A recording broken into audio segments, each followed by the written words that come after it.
दोस्तों, मैं संगीता तिवारी धर्म परिवार चैनल में आपका हार्दिक स्वागत करती हूँ। दोस्तों, आज के वीडियो में आप जानेंगे फाल्गुन मास के महत्व के बारे में।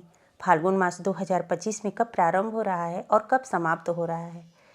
फाल्गुन मास में किस विधि से पूजा करें कि भगवान विष्णु और श्री हरि विष्णु और माता लक्ष्मी प्रसन्न हों, और कौन सा ऐसा उपाय करें जिससे कि जीवन का सभी संघर्ष दूर हो जाए।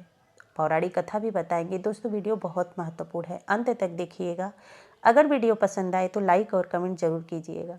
दोस्तों, आपके एक लाइक और कमेंट्स मेरे लिए बहुत महत्व रखता है, तो लाइक तो ज़रूर ही किया कीजिए। दोस्तों, मैं रोज़ाना वीडियो अपलोड करती हूँ इस चैनल पे, आप लोग प्रमोट कीजिए। मेरे अभी सब्सक्राइबर कम है। दोस्तों, आप लोग वीडियो तो देख लेते हैं पर सब्सक्राइब नहीं करते, प्लीज़ सब्सक्राइब भी किया कीजिए। तो दोस्तों, फाल्गुन मास जो होता है वो उत्सव और खुशी का महीना होता है, जो आनंद धार्मिक अनुष्ठानों से भरपूर होता है। इस वर्ष फाल्गुन मास 13 फरवरी 2025 से प्रारंभ होकर 14 मार्च 2025 को समाप्त होगा।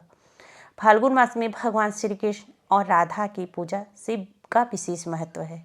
इस माह में आने वाली पूर्णिमा को होली का पर्व धूमधाम से मनाया जाता है, जिसे रंगों का त्यौहार भी कहा जाता है। फाल्गुन मास की कथा के अनुसार सतयुग में एक धर्मात्मा राजा के राज्य में विष्णु शर्मा नामक ब्राह्मण रहते थे। उनकी 7 बहुएं थीं, जिन्होंने भगवान श्री कृष्ण की इतनी पूजा आराधना किए। वो अनन्य भक्त थे और छोटी बहू भी बहुत पूजा पाठ करती थी। उसी की श्रद्धा और सेवा से भगवान कृष्ण प्रसन्न हुए और उनके घर को धन धान्य से पूर्ण कर दिए। इससे प्रेरित होकर अन्य बहुओं ने भी व्रत पालन किया। तो दोस्तों, फाल्गुन मास में भगवान श्री कृष्ण और माता लक्ष्मी की पूजा आराधना करने से, राधा देवी का पूजा करने से घर में सुख समृद्धि आती है। भगवान श्री कृष्ण का पूजा और राधा लक्ष्मी की पूजा सर्वश्रेष्ठ माना जाता है। श्री कृष्ण के बाल विवाह की पूजा करना सबसे उत्तम माना गया है। दोस्तों, इस महीने में चंद्र देवता की आराधना करना चाहिए। फाल्गुन मास में ही चंद्रदेव का जन्म बताया गया है। उनकी पूजा से मानसिक शांति मिलती है और समृद्धि मिलती है।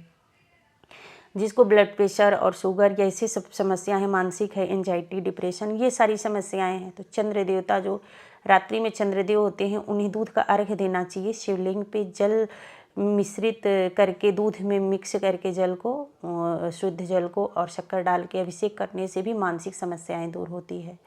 इस महीने में दान पुण्य करना, अन्न वस्त्र धन का दान करना अत्यंत शुभ माना जाता है। दोस्तों, फाल्गुन मास में ही महाशिवरात्रि आती है। जैसे 2025 में 26 फरवरी 2025 के दिन भगवान शिव की पूजा शिवरात्रि के दिन करने से, शिवलिंग का अभिषेक दूध दही घी शहद शक्कर से करने से जीवन के बड़े से बड़े संकट दूर होते हैं। तो फाल्गुन मास का विशेष महत्व है। इसी महीने में होली आती है। जैसे 2025 में 13-14 मार्च को 2025 में होलिका दहन होली है, तो उस दिन भी हम फाल्गुन मास का बहुत ज़्यादा धूमधाम से उत्सव मनाते हैं।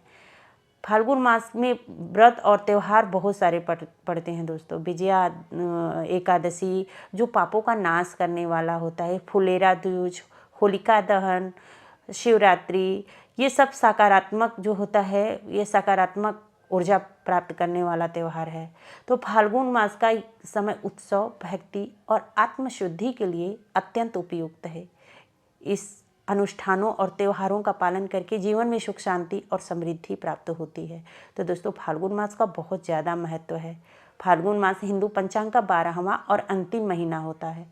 यह महीना बहुत साधना और आनंद का प्रतीक भी माना जाता है। इस माह में बहुत सारे त्यौहार होते हैं जो पॉजिटिव ऊर्जा देते हैं। दोस्तों, पौराणिक कथा के अनुसार एक समय में हिरण्यकश्यप नामक एक अत्याचारी राजा था। खुद को अमर मान लिया था और चाहता था कि हर कोई उसकी पूजा करे। लेकिन उसके पुत्र प्रहलाद भगवान विष्णु के परम भक्त थे और हमेशा उनकी आराधना करते थे।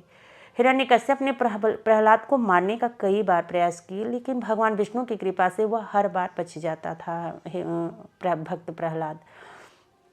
अंत में हिरण्यकश्यप ने अपनी बहन होलिका को बुलाए, जिसे यह वरदान प्राप्त था कि वह अग्नि में नहीं जलेगी। उसने प्रहलाद को गोद में बैठाकर अग्नि में प्रवेश किया, लेकिन भगवान विष्णु की कृपा से होलिका जल गई और प्रहलाद सुरक्षित बच गए। इस घटना की याद में फाल्गुन पूर्णिमा रात होलिका दहन किया जाता है, जो बुराई पर अच्छाई की जीत का प्रतीक है। अगले दिन रंगों का भी होली खेला जाता है। तो दोस्तों बहुत महत्वपूर्ण है फाल्गुन मास। फाल्गुन मास में ही शिव पार्वती के विवाह की कथा भी आती है। फाल्गुन मास में आने वाली शिवरात्रि को भगवान शिव और माता पार्वती का विवाह का दिन माना जाता है। माता पार्वती ने भगवान शिव के पति रूप में पाने के लिए कठोर तपस्या की थी। उनकी कठिन भक्ति से प्रसन्न होकर भगवान शिव ने उन्हें पत्नी के रूप में स्वीकार किया। इस शुभ दिन पर शिव पार्वती के विवाह संपन्न हुए, जिसे महाशिवरात्रि के रूप में मनाया जाता है। इस दिन रात्रि जागरण से शिवलिंग अभिषेक और महामृत्युंजय मंत्र का जप करने से सभी प्रकार के दुख दूर होते हैं और भगवान शिव का कृपा प्राप्त होता है। तो दोस्तों बहुत महत्वपूर्ण है फाल्गुन मास। फाल्गुन मास एक पवित्र और उत्साह से भरा हुआ महीना है। इस माह में भक्ति, पूजा और दान पुण्य करने से जीवन में सुख और शांति आती है, समृद्धि आती है। यह महीना हमें सिखाता है कि भक्ति सच्ची श्रद्धा से बड़े संकट को टाल सकती है और बुराई पे अच्छाई का जीत है। तो दोस्तों ये रहा आज का वीडियो जो मैं आपसे शेयर की हूँ। अगर वीडियो पसंद आए तो लाइक और कमेंट ज़रूर कीजिएगा। दोस्तों फाल्गुन मास में अधिक से अधिक भगवान कृष्ण के मंत्रों का जप करना चाहिए, जैसे कृष्णाय वासुदेवाय हरे परमात्मने प्रणतः क्लेशनाशाय गोविंदाय नमो नमः। जैसे ये कृष्ण भगवान के श्रीमद् भागवत पुराण के सबसे सर्वश्रेष्ठ श्लोकों में से है। अगर इसे आप रोजाना इसका जप करते हैं या फिर मन स्मरण करते हैं कृष्ण भगवान को और मंत्रों का जप करते हैं, सोते वक्त करते हैं, तो आपको अगर नींद की समस्या है तो आपको निश्चित ही ये नींद की समस्या समाप्त हो जाएगी। आपको अच्छी नींद आएगी और भगवान के प्रति आपका आस्था विश्वास बढ़ेगा। तो दोस्तों हमेशा भगवान का स्मरण करना चाहिए। मतलब फाल्गुन मास में ही नहीं, फाल्गुन मास एक पवित्र महीना है। वैसे तो हर महीना अपने आप में सर्वश्रेष्ठ है। जैसे कार्तिक मास है, वो उसमें भी भगवान विष्णु की आराधना की जाती है, लक्ष्मी माता का। माघ महीने में भी किया जाता है। सावन महीने में शिव का और माँ पार्वती का किया जाता है। वैसे ही फाल्गुन मास में राधा और कृष्ण का स्मरण करने से प्रेम संबंधी अगर आपकी समस्याएं हैं, पति में सामंजस्य नहीं है, पुत्र नालायक है, बात नहीं मानता है, तो कृष्ण भगवान को फाल्गुन महीने में अगर आप पीले फूल चढ़ाते हैं, भगवान को पीली मिठाई चढ़ाते हैं, भोग लगाते हैं, लड्डू गोपाल को पीले रंग के मिठाई लड्डू का भोग लगाते हैं, पीला फूल चढ़ाते हैं, तुलसी अर्पित करते हैं, तो इससे आपको बहुत ज़्यादा सुधार समझ में आएगा। मतलब ज़िंदगी में बहुत ज़्यादा परिवर्तन होगा। तो दोस्तों आप फाल्गुन मास में आप अधिक से अधिक विष्णु भगवान का स्मरण करें, पूजा करें और अधिक से अधिक मंत्रों का जप करें। मंत्रों में दोस्तों ओम नमो भगवते वासुदेव मंत्र भी जप कर सकते हैं, ओम विष्णवे नमः भी कर सकते हैं। मतलब जो आपको आसानी लगे वो मंत्र का जप कर सकते हैं। तो दोस्तों कमेंट्स में बताइएगा कैसा लगा यह वीडियो।